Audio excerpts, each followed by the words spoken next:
సంస్కృతి సాంప్రదాయాలను తెలంగాణ ఆడపడుచులు అందరూ గౌరవిస్తారని మాజీ మంత్రి ఎమ్మెల్యే హరీష్ రావు సతీమణి శ్రీనిత తెలిపారు.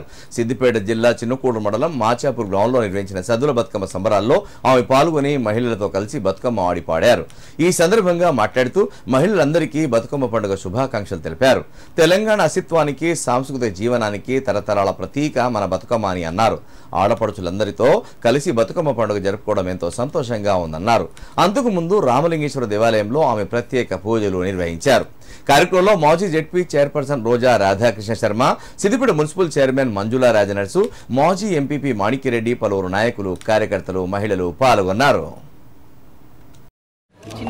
ఇక్కడ చిన్నకోడూరు మండలంలో 7 రోజులకే వీళ్ళు సద్దుల మాచాపూర్ గ్రామంలో 7 రోజులకే సద్దుల బతుకమ్మ చేస్తారు. ఇక్కడ అందరి ప్రజలందరికీ, అక్క చెల్లెలకు, అన్న తమ్ములందరికీ సద్దుల బతుకమ్మ శుభాకాంక్షలు.